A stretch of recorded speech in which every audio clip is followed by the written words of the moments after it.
Happy New Year. I can't believe it. 2025. Like, that is madness, but it is.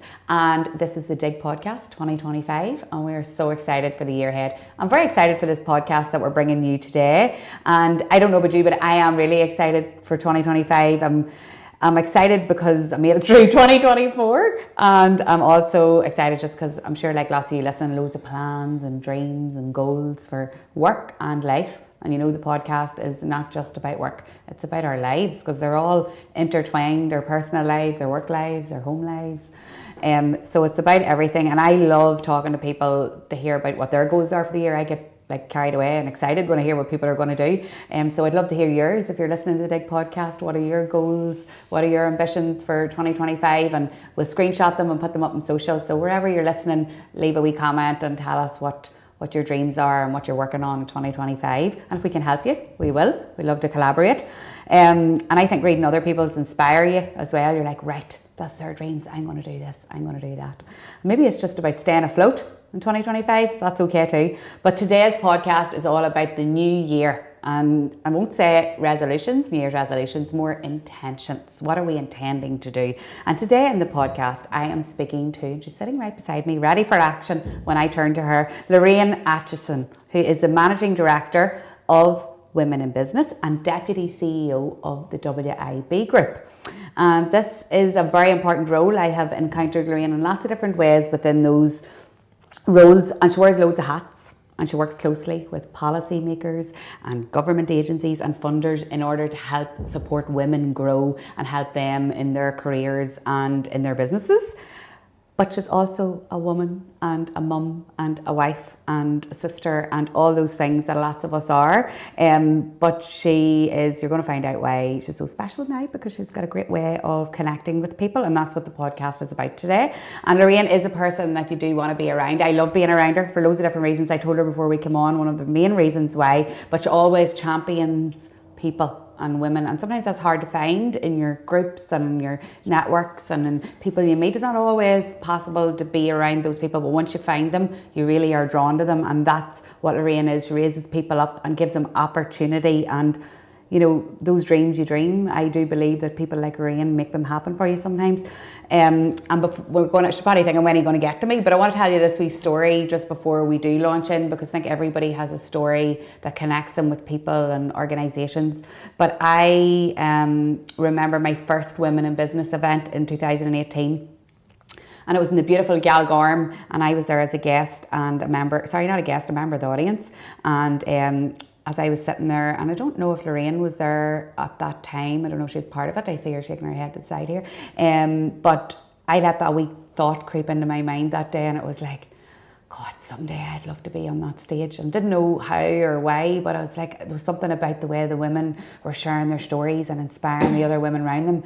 I was like, I'd love to be part of Women in Business. I would love to be on that stage someday. And I remember driving away and I rang my mummy, as a lot of people do, ring that main person in their lives. And I said, oh, mummy, it was unreal, Women in Business. I would love to be up there one day. And she said to me, you will. You will. I was like, oh, I don't know. And here we are, fast forward to 2024, and I've hosted that very same event in June of, fast forward to, well, we're in 2025 now, we're recording this in 2024, but I hosted the Women in Business Conference in June this year, and I've been a guest speaker many times on panels for women in business, and now I'm here with Lorraine on the Dig Podcast, and we've just launched our partnership for the Women in Business Awards 2025, and I actually, we goosebumps there whenever I'm even saying that, because if you don't aspire and dream, will it ever happen? If you don't say it out loud, I said it to mummy, and I've said it to a load of the Women in Business team since, then is it really going to happen?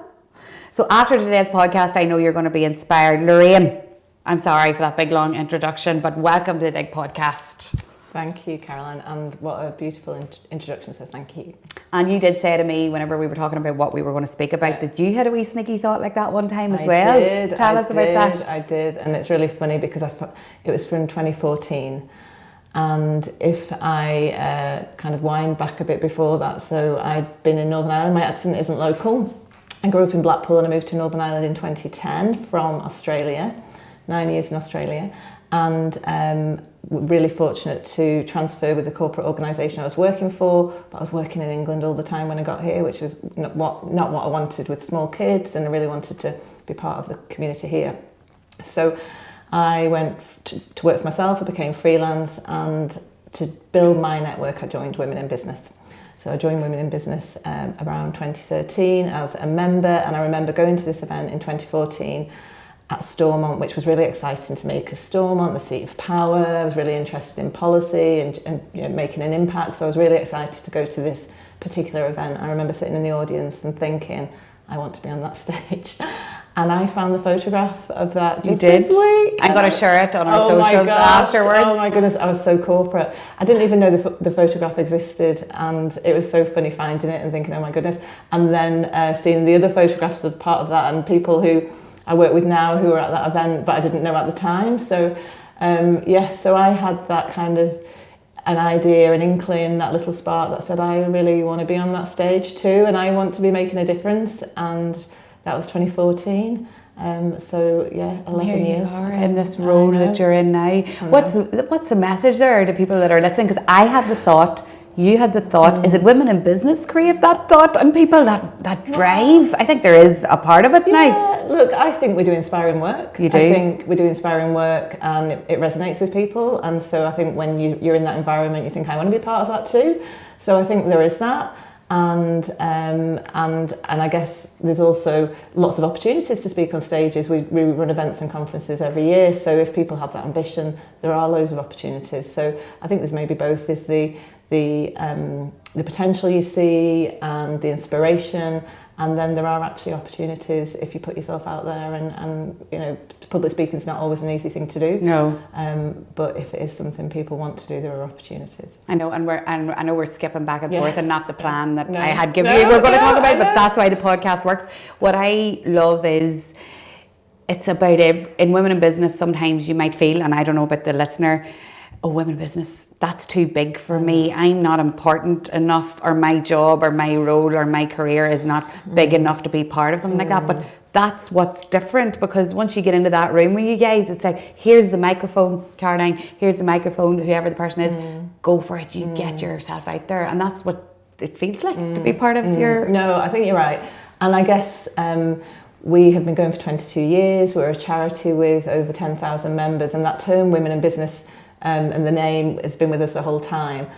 Really, we're about women in the workplace and women in their careers wherever they are. And perhaps sometimes someone might think, well, I'm not a business owner, or I'm not in business, in a big business, so it's not for me. But actually it's for women in every workplace. So our members do include women who run their own businesses, women who are sole traders, or women who run large organisations, and also women who work in small private companies, women who work in charities, women who work in the public sector. And it's really about supporting women to thrive in their careers, whatever that means for them. So I think when women come along and they see actually it's for everybody, and these people are just like me, I think those kind of concerns go away. Yeah, because sometimes those can be words that are written on a page but doesn't always come true when you do join up to different things, and you think, this isn't what I thought. But I've never felt like that about Women in Business. I always feel like you're pushing people forward in front of yourself, and it's unreal. But we're going to inspire people today, right, with some actionable tips, because it's a new year. It can bring lots of thoughts for lots of people. Like, did I meet my goals in 2024? I would always say to myself, 2024 is over. I'm never getting it back. This is a new year, a new start. So how are we going to inspire people? And, you know, what are the actionable tips that we can give people about, like, what do you think is important for 2025 for people in the world of work and business? What's been the most instrumental thing in your life for, you know, moving forward, Lorraine? I'm just taking a short break on the Dig podcast to remind you of something. Now, this is really important because it's a date that's coming up that you won't want to forget. There is still time to nominate you, if you're an exceptional woman in business, or a friend or a colleague, for the 2025 Women in Business Awards. So maybe it's your colleague, maybe it's a sister, a friend, or maybe it's yourself. Women in Business want to know about the great things you're doing, and they're going to honour the best in the business on the 13th of March at Belfast Crown Plaza Hotel. I've been there many a year, and it's an amazing night. The entries close at 12 noon on the 24th of January, so that date is looming. So don't wait, and you need to visit womeninbusinessni.com/events for all the details, but we will link that in the show notes. And if you're listening to this podcast and it's after that deadline, then maybe this is just a wee reminder to go and find out about Women in Business. They run an unbelievable range of programs and events all year round. I've been part of so many of them, and they've actually been life-changing for me in so many ways, and I have shared that at different times. So search Women in Business NI and start to grow your network today. You never know who you're going to meet that's going to help change your life.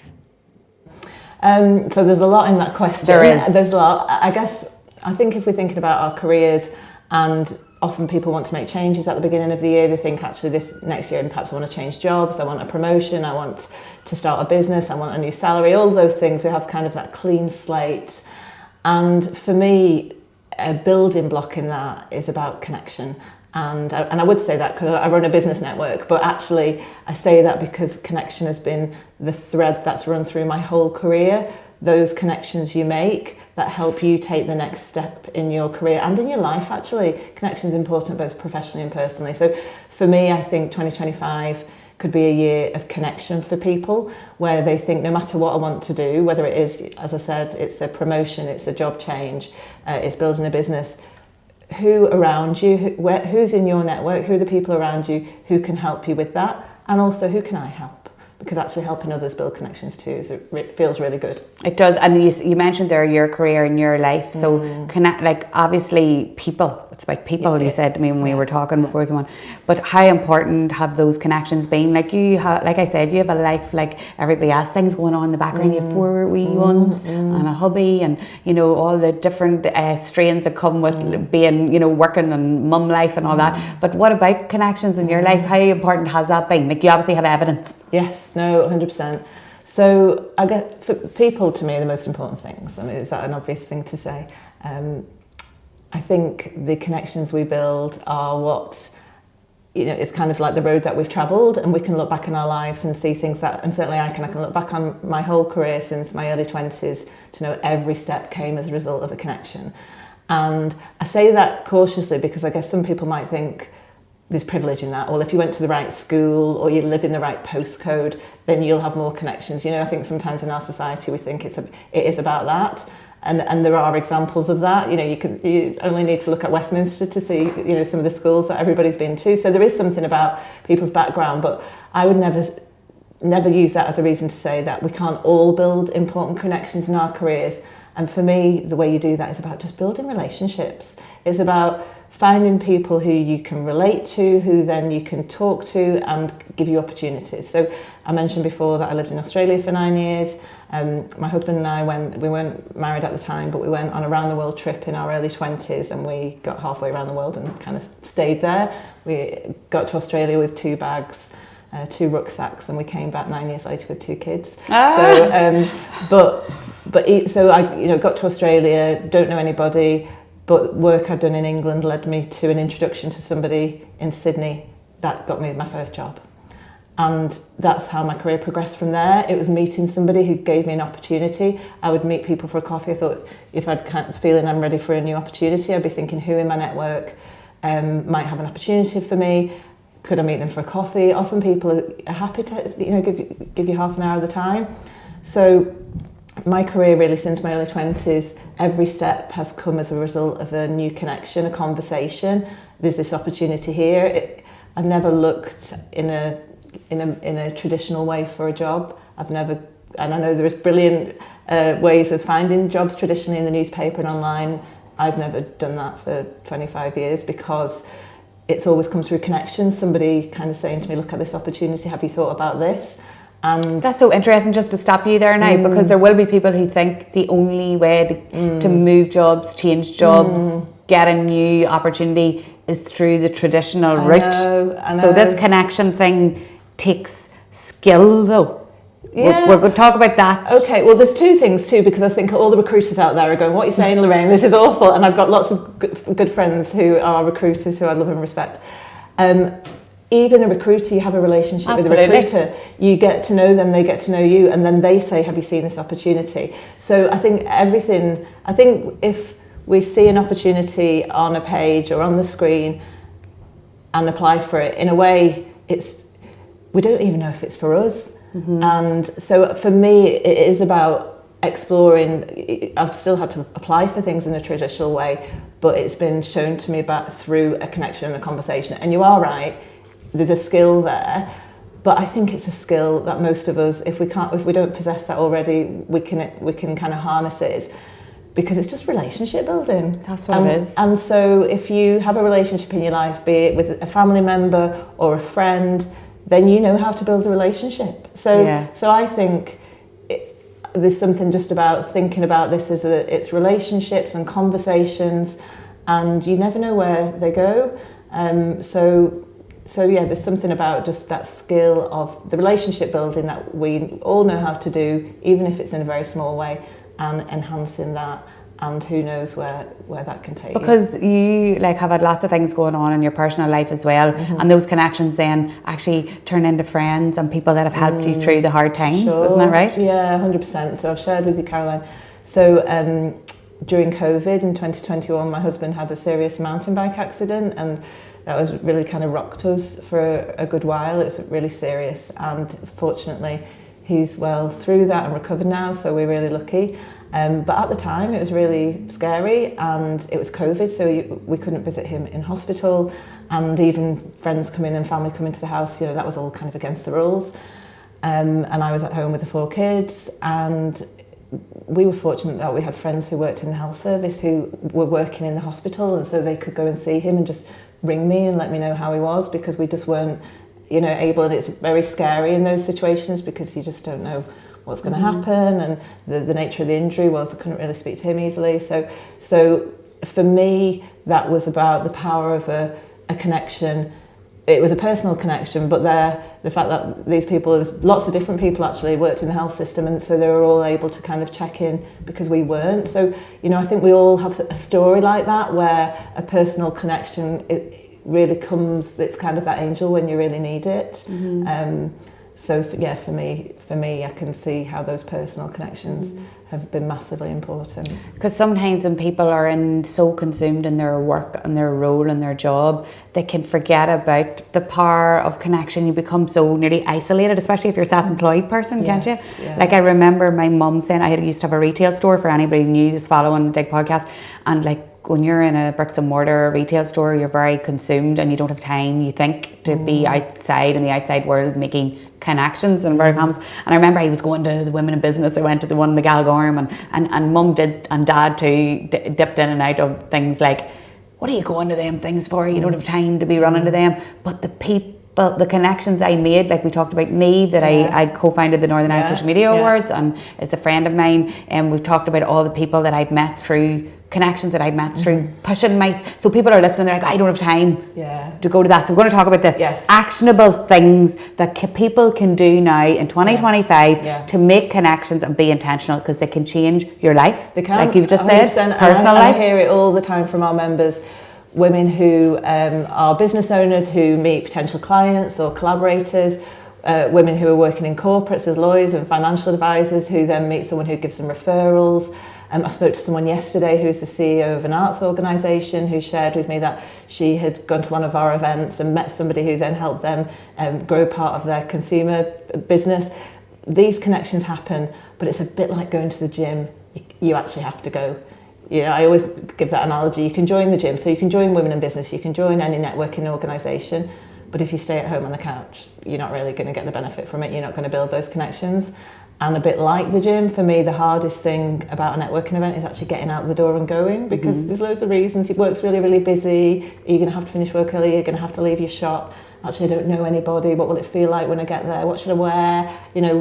What if people aren't friendly? We've got all these reasons why going might be difficult. So the hardest thing sometimes is getting out the door. So I guess in terms of actionable tips, I think it's about, first of all, setting the intention. So I want to grow my network for whatever reason, because I feel a bit stagnant in my career perhaps. I want to meet new people, I need some inspiration. Maybe I just want to make some more friends. I'm new to the area, like when I moved to Northern Ireland. So what's the reason? What's your why? We hear about that all the time.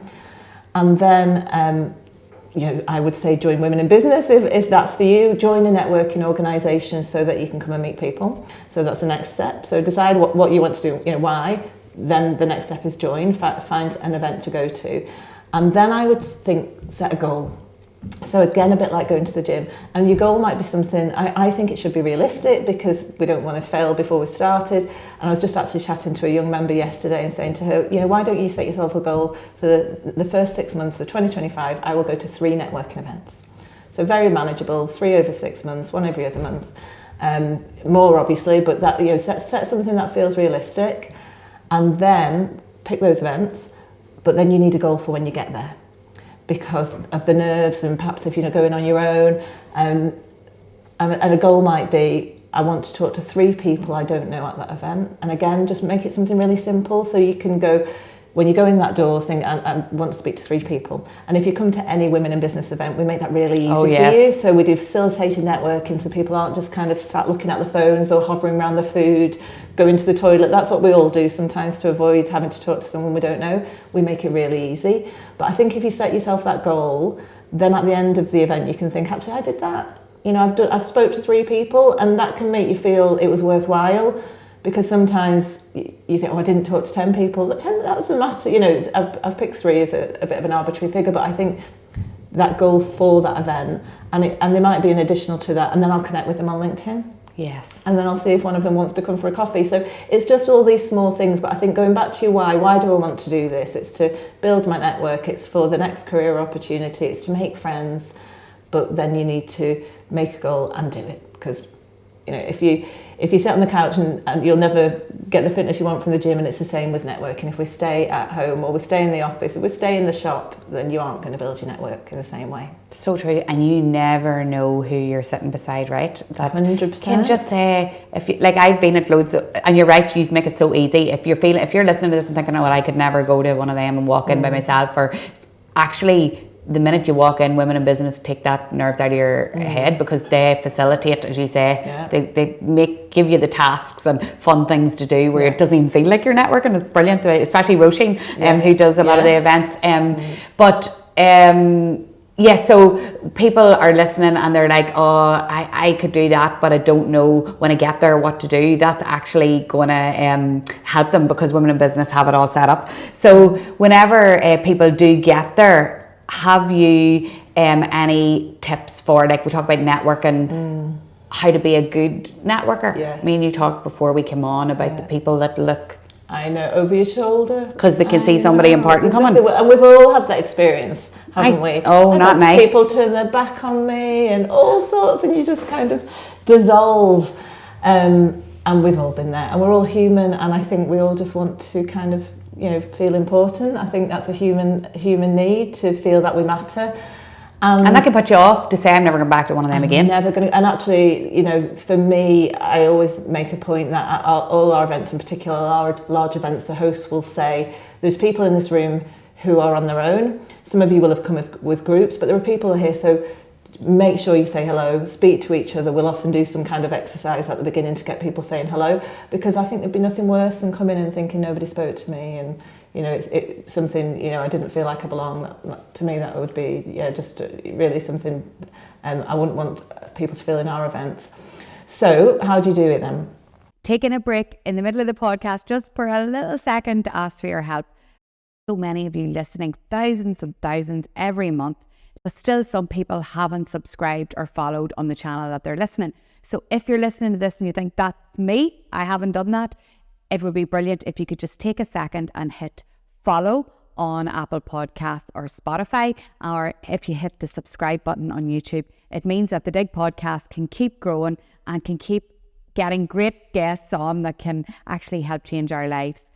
So I would say, if you're nervous, ask someone about themselves. You know, you don't have to talk about yourself if you're a bit nervous, but you can just say, so you know, Caroline, what do you do? And what is a podcast? Or how did you get into running a podcast? And maybe it's more about themselves personally. You might say, oh, where's your accent from? Obviously, people hear my English accent, and then we have a nice conversation about being from Blackpool. But I think if you're nervous, you could just ask questions, because I think for the person being asked the question, it's actually really nice for someone to show an interest in you. And what brought you here, really just simple things. But again, if you're not used to networking, I think part of your toolkit that you could take is the questions that you're going to ask someone. I'm going to say, what brought you here today? Have you been to a Women in Business event before, for instance? Are you local? What did you do at Christmas? I mean, it's all about it's not rocket science. No. But I think sometimes when we put the word networking over it, all of a sudden we turn into this kind of jellyfish, and we don't really know how to behave. But actually, it's just about making connections. Like you might make, if we're queuing up in a post office, I always end up chatting to the person next to me, or when I'm waiting at the school gates. It can be the same as that, and I don't think we need to turn it into something big and scary. Titles and job titles. Okay. So if I said, Mary, I'd love you to meet Lorraine Acheson. She's Managing Director of Women in Business and CEO of the WIB Group. I'd be like, Deputy. I'd be thinking, oh God, she's smarter than me, and I wouldn't know what to say to her. But those are just words, and we're all just people. I know, but and we all feel that too. And I guess for me, you're really trying to see the human in front of me and not the job title is really important. But it's also how we introduce ourselves, because you could introduce me like that, or you could say, this is Lorraine, a mother of 4, or this is Lorraine, an aspiring runner, or so it's but I think in the world of work, obviously it is about job titles, and we put people on a pedestal, or likewise someone might go, well, that person's not worth speaking to, which is equally disappointing. I know. So I guess trying to see the human behind the job title and think about the connection. Yes. Knowing that the potential, you just never know what's around the corner. You never know who you're talking to, and where relationships might go. And look at us sitting here now. I know. It's unreal. And I do believe if you're listening, that could be a great goal, if you want to call it that, to set yourself in 2025 to perhaps go to one. Maybe you're only going to go to one. Sure. But it's better than none. Yeah. And you never know. And remember, Lorraine and I, whenever you do, tell us who you met and what great things are going to happen. Yeah. So let's talk about Women in Business Awards, because this is very exciting for the Dig podcast. Yeah. And this is another, I would never have thought that Dig podcast and Caroline O'Neill would ever be partnering with you guys. I didn't, and I wouldn't, and I never believed that would have been possible. But we are delighted. It's brilliant for us, because actually, podcasts are so popular now. And as our team, I should say, I haven't said before now, so I lead an incredible team. Women in Business is a brilliant organisation because of the people who are in it, and it's those people in my team who make our members feel really important. And I want to say that because it's completely true. And you mentioned Roisin McDermott, who's our head of entrepreneurship, and there's many in the team, just like Roisin, who are wonderful people. So I guess for us as a team, we all consume podcasts, and we're just seeing now that is really something that our members are consuming too, and people really swap podcasts and they're interested in different topics.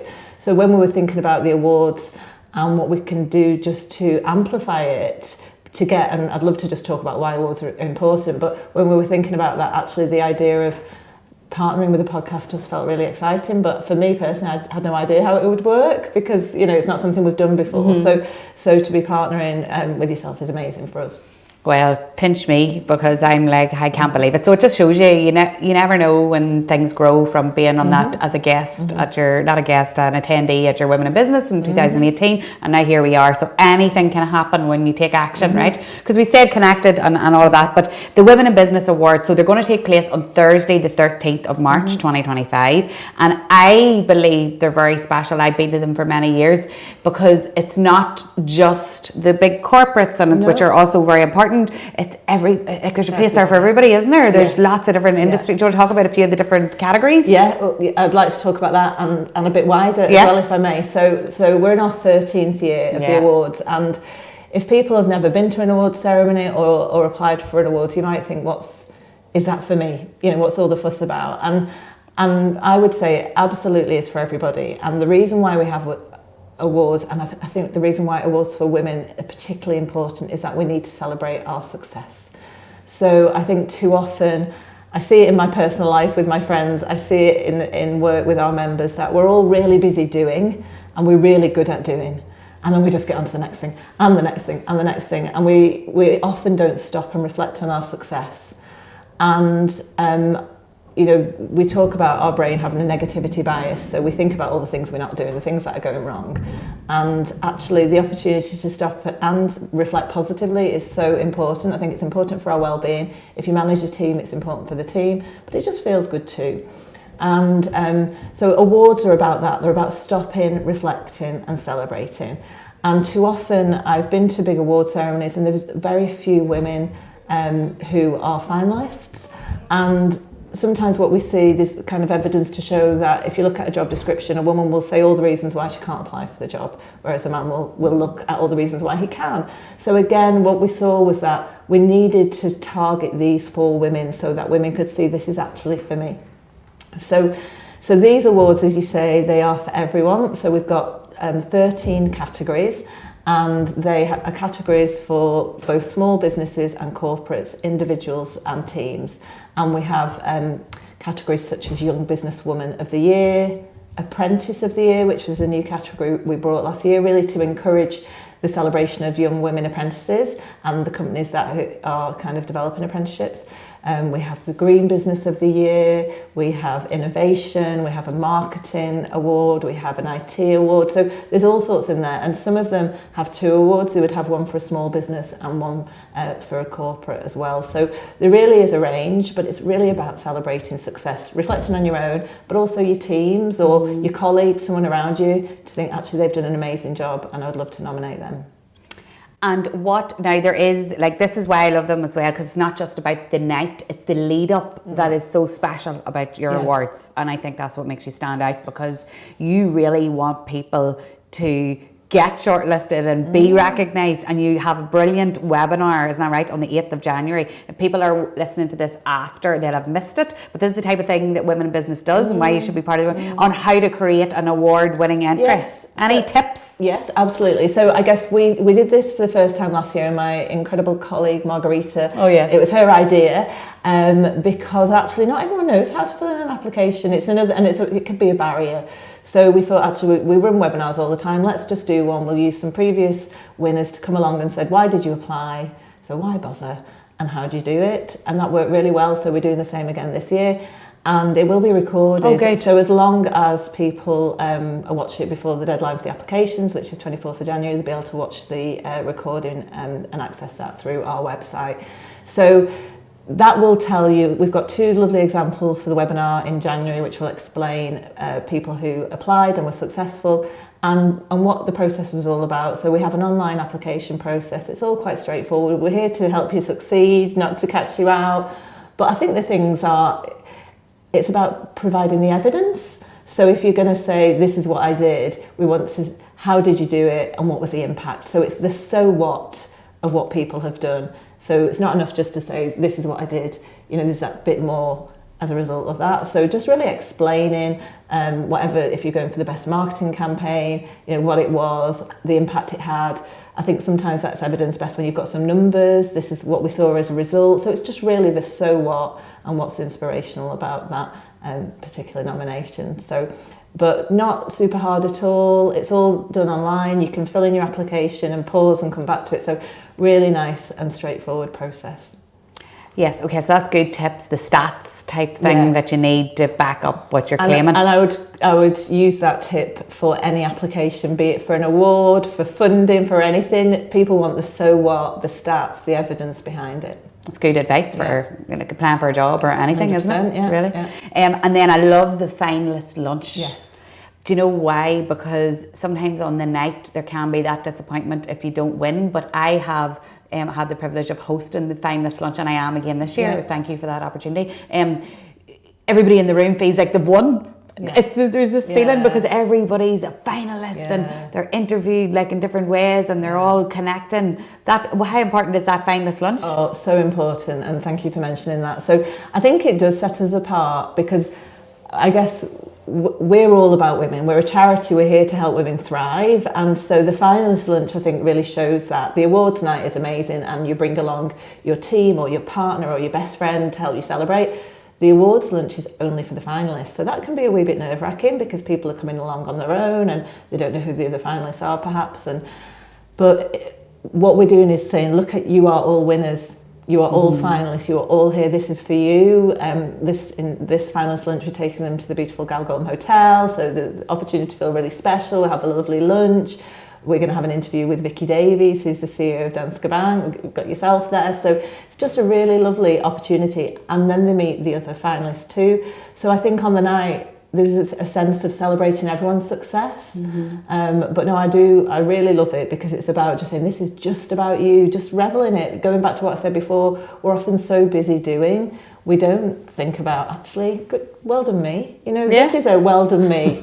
How often do we do that? I know, it's getting out of Galgorm again. Once you're there, you might feel like you want to stay for the night, which is, you deserve it, you're finalist. Exactly. So what would you say to people who are listening? Because I actually did a story on social media yesterday, and I was talking about the Women in Business Awards, and a few women came back to me and said, I just wouldn't feel like I would be worthy, or I would be big enough. Or what would you say to people listening who are considering, will I or won't I? Is there anything? Yeah, I don't think you've got anything to lose. Exactly. Because you said the question, is it big enough? Well, we do have small and large categories, and you can go onto our website and you can see the different categories and which ones have that. So there's something for everybody. Self-doubt sets in, of course it does, completely normal. We've just got to ignore that voice. That voice, I think it's unrealistic to think that voice ever goes away. But we can just decide not to give it oxygen. We can decide not to pay attention to it and just go ahead regardless. You've got nothing to lose.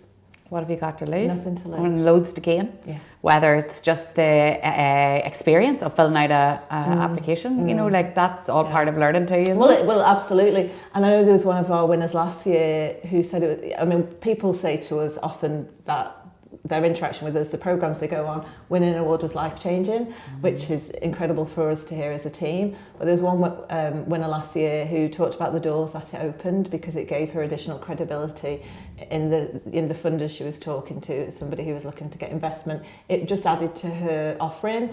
So never doubt the impact that these opportunities can give you. Oh, you're going to have so many more entries after this because it does give you fire in your belly. You're like, right, I'm going to do it. Yeah. So, Lorraine, thank you for being on the Dig podcast, but I am going to make it my mission with every guest in 2025 because I love to hear reasons why people do what they do or any good advice they've been shared, someone has shared with them. So I wanted to ask you, if I'm not putting you on the spot, would you say, maybe there's one or two pieces, the best piece of advice that you've ever been given in life? Ever been given in life? That's a very big... and not just, doesn't have to be about work. Well, it's not about work. Oh, good. It's not about work.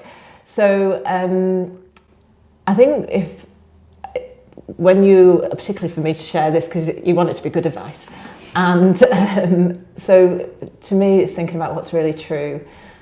And the best piece of advice was given to me when my youngest, who's now 18, was a baby, and everything, you're knackered and you've got no support, and we were living in Australia, and it was the mum of one of my best friends, and so a wise lady who'd been there, she'd done all the kids, and she said to me, "This will pass." And to me, it's such a thing to remember at all stages in life, because the really difficult times pass, and when you're in the middle of them, sometimes it feels like it never will. But maybe it's the only truth in life. Everything passes.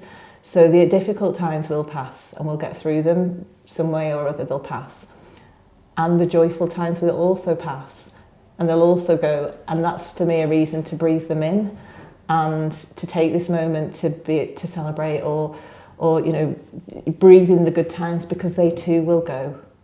And if we can hold on to that, it's kind of that impermanence of life, which is just so true, but it can help, I think, during the hard times, and it can also help us to really be grateful for the good times, because that too will change and pass. So true. Mm-hmm. And you can, whenever you're saying that and I'm listening to you, my translation of that too for the hard times is time is a healer. I always think, like you're saying, this too will pass, and you feel like you're so down, or if something challenging has happened, you're never going to get over it and you're so upset. but another week passes and it's less hurtful or less hard on you, and so time as a healer too is always really. I think the inevitability of things change, and they don't stay static. So how you feel about something will also change, and sometimes you'll never feel completely healed by time. I've shared with you, I lost my sister a couple of years ago, my younger sister, and that's really hard. Hard grief, really hard grief. And with that, it just changes and you learn to live alongside it. Things change and pass and you learn to live alongside it. And so, I think that recognition that the deepest, darkest times, they do eventually pass. And we can't always say things always, you can't, looking on the bright side, sometimes those are just really annoying, aren't they? And I don't think that's helpful, but I think it does pass and change. I think it's just the reality of our life, but it also relates to the good times too, and that's why it's so important to really breathe them in. I know, and a big shout out to that lady in Australia that said that to you, that it stayed with you all that time. Wasn't it in Australia she said that to you? I was in Australia. I was in Australia. I remember, I can picture myself on the couch on the phone to her. She was in England. But this too shall pass. That's the very famous version of it, isn't it? But I think everything changes, and that's the reason to, if you're having a really good time at work at the moment, things are going well, brilliant, good for you, apply for the Women in Business Awards. It's right. But if things are a bit rubbish, do you know what? Just hold on. Such a good way to end, and what a way to start 2025 with that advice. Thank you for being on the Dig podcast. As I said at the start, still can't believe we're doing it. So excited. And if we can help other women on their journey to believe that they can achieve things, whatever their goals are, then let's do it this year. Yes. And thank you to everybody for listening to the Dig podcast. If you would like to find out more about women in business and how to join, they have over 10,000 members, but every single person feels so valued and part of it. So I, hand on heart, can recommend it. It's helped me so much. You'll find it in our show notes. We're going to link it. We're going to be at the big award ceremony in March and speaking to people there on the Dig podcast. But thank you for listening. We are delighted to have them as our sponsor this year for the Women in Business Awards to team up, and good luck to you as well with all your dreams in 2025.